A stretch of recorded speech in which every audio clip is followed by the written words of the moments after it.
तर आजचा व्हिडिओ हा पार्ट 2 आहे, ज्यामध्ये आपण पुढची प्रोसेस बघणार आहोत बटाट्याच्या वेफर्सची। पार्ट 1 मध्ये तुम्ही जाऊन बघू शकता की आपण एंटायर प्रोसेस दाखवलेली आहे, ज्यामध्ये हे वेफर्स कसे बनवायचे ते।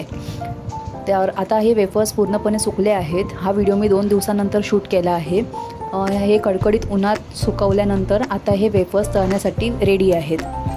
तर हे पिवळे असे दिसतात कारण यांना तुरटीच्या पाण्यात ठेवल्यामुळे हे वेफर्स असेच दिसणार, पण तळल्यानंतर ते व्यवस्थित छान दिसणार सफेदमध्ये।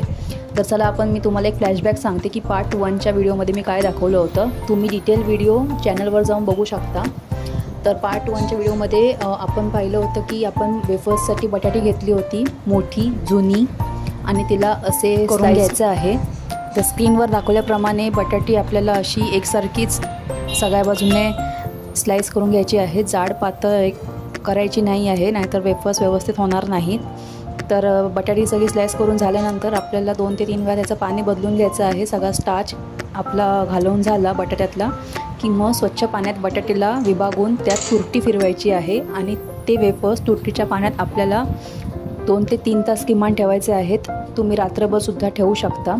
त्यानंतर हे वेफर्स आपल्याला गरम पाण्यात असे बॉईल करून घ्यायचे आहेत। वेफर्स शिजलेत की नाही कसे ओळखायचे हे पार्ट 1 मध्ये मी दाखवलं आहे, तर तुम्ही व्हिडिओ चॅनलला जाऊन नक्की बघा तो। त्यानंतर हे वेफर्स आता शिजलेले आहेत आणि आपण गाळणीने त्यातलं पाणी पूर्णपणे निथळून घेऊन त्याला एका सुती सुकवून घ्यायचे आहे। त्यानंतर तुम्हाला हे वेफर्स कडकडीत उन्हात सुकत टाकायचे आहेत, आणि हे पूर्णपणे व्यवस्थित सुकले की त्यानंतर आपल्याला पुढची प्रोसेस करायची आहे, जी मी आताच्या पार्ट 2च्या व्हिडिओमध्ये दाखवत आहे। तर हा आतापर्यंतचा व्हिडिओ होता रिकॅप, आणि तुम्ही चॅनलला जर नवीन आला असाल तर प्लीज लाईक शेअर आणि सबस्क्राईब करायला विसरू नका, आणि बेल आयकॉनवर सुद्धा क्लिक करा, असेल तर नवीन व्हिडिओज चॅनलवरती अपलोड होत राहतील। तर आता हे वेफर्स आपले पूर्णपणे सुकवून रेडी आहेत। आता आपण याला तळणार आहोत। तर तुम्ही बघू शकता वेफर्स सुकल्यानंतर असे दिसणार। हे पिवळे दिसत आहेत तुरटीमुळे।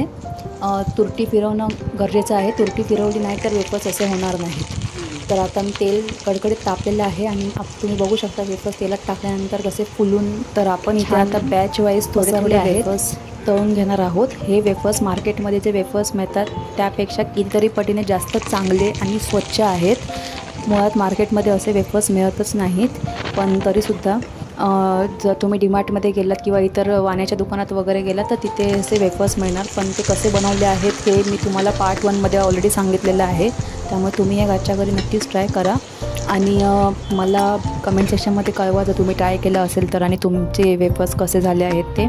तुम्ही जर पहिल्यांदाच ट्राय करत असाल तर स्टार्टिंगला थोडी बटाटी घेऊन ट्राय नक्कीच करा, आणि भेटूया आता नेक्स्ट व्हिडिओमध्ये। व्हिडिओ आवडला असेल तर लाईक शेअर आणि सबस्क्राईब जरूर करा। धन्यवाद।